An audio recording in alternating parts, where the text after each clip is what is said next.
Hi, I did my servicing at one church with their youth group, where kids from 6th grade to 12th grade could come and meet new people and find new friends. It's a very loving place where kids are matched with an adult leader on their first visit so they don't feel lonely. I then was asked to be an adult leader on a trip to Portland, Oregon for a youth conference they'd go to every year. I thought it was going to be a bore, because I would be stuck on a bus with 100 middle school and high school students for 8 hours that I have nothing in common with and don't know.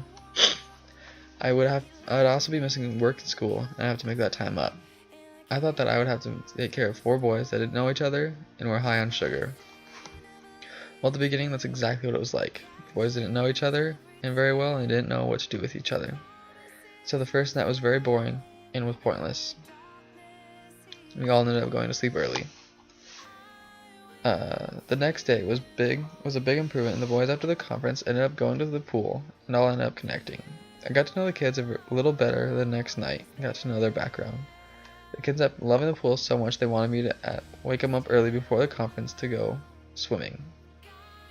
I woke them up early, 5 o'clock in the morning, and I got 3 hours of sleep because they stayed up all night talking. The next night, when we got back to the hotel, we stayed up until 3 o'clock in the morning again, playing Cookie Hole, a card game. I was able to connect with these kids even more that night, and was able to get to know them one-on-one even better, and got to know their background. There was one boy named Dawson. He's a high school freshman, and he has a learning disability, but I couldn't figure out quite what it was. I was able to get to know him a lot better, and I soon figured out that he has the mind of about a 10-year-old. He doesn't understand a lot of sarcasm, so it was hard for me to really connect. He doesn't understand a lot of jokes either. He wasn't able to really connect with other kids because he was slower, so he didn't understand their jokes or why they were doing certain things. The other 3 boys were named Steven, Cameron, and Seth.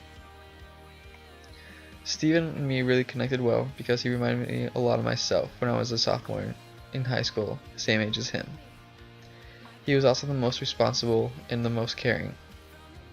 Seth and Cameron, on the other hand, were close friends at the beginning when they first went to the pool. They excluded themselves from most activities with our room. Cameron and Seth didn't really get along with Dawson well because Dawson didn't understand why he was annoying them. The trip ended up being a lot of fun and a lot more rewarding than I ever thought, because I was able to help the kids and make new friends, and even becoming friends with them myself. Still today, every Tuesday I talk to Dawson and hang out with him, and I still talk to him throughout the week. I also help him to make new friends and to understand kids better his age.